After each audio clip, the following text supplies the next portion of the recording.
Whenever the coming general election is called, Labour looks set to win a majority. But could they end up entering Parliament without their leader? Well, that's the hope of Andrew Feinstein, who has today announced he will be standing to be an MP in Keir Starmer's Holborn and St Pancras constituency. He is a former MP for the ANC in South Africa who's written extensively on the arms trade and international human rights. And Andrew Feinstein joins me now. First of all, what made you decide to stand against Keir Starmer? I've been thinking about it for a while. I've been consulting with a lot of people in the constituency where I live, which is Starmer's constituency, and a number of factors have come together. I think the hardships that many people face in the constituency to do with inadequate social housing, cutbacks to public transport, care and benefit systems that are just not working, obviously, and not just in this constituency, but the state of the NHS.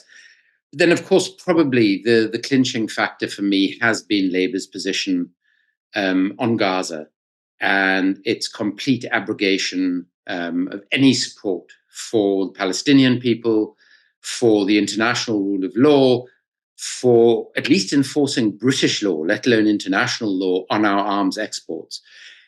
And I think that what these two things, which are very closely related, what these two things, the domestic and the international, really reflect is the state of our politics. And perhaps most emblematic of that at the moment is my own MP, Keir Starmer.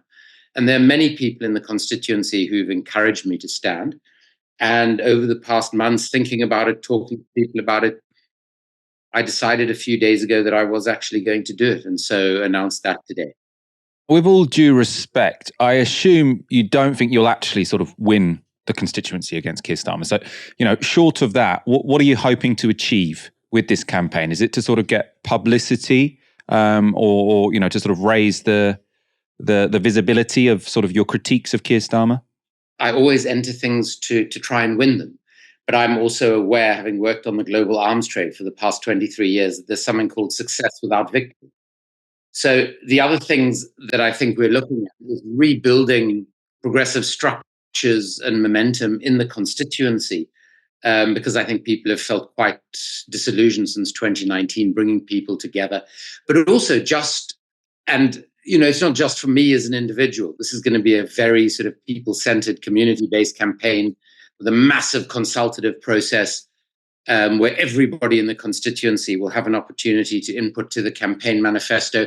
We're trying to show that politics can be done in a different way and inspire people to get involved politically. I think people are feeling almost impotent in the face of current politics. We have 76% of people in this country wanting a ceasefire in Gaza, and no senior politician in either of the major parties is committed to an unqualified ceasefire, which is extraordinary.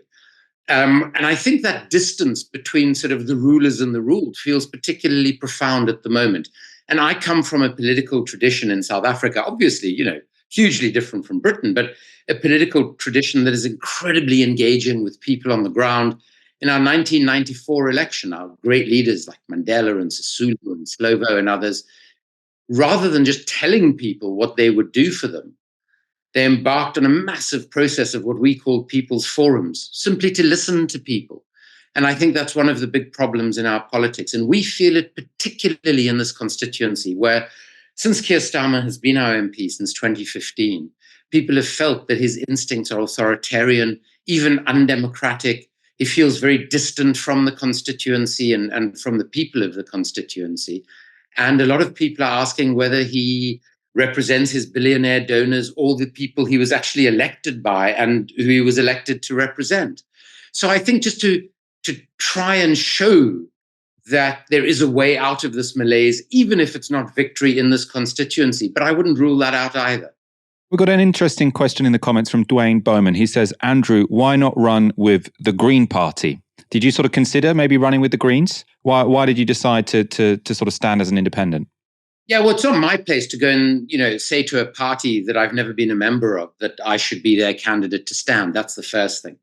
There have been some overtures, and I'm meeting with some Green Party members over the next few days to talk about the campaign. I think it's quite important at this point for the movement of independence. I think there are going to be a lot of independents standing. I think, Leanne Mohammed against West Streeting is a great example. And a lot of us are talking to each other and working together. And to be honest with you, Michael, I haven't been a successful joiner.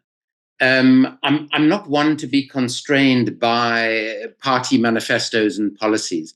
I like to, as I've done for the last 23 years, write what I like, say what I like, and what I think. I have a fairly unique personal and political history, and that determines my perspective on all of the issues, economic issues. I have training as an economist, and there was no political party that I felt completely comfortable with. I'd been a member of Labour for a while.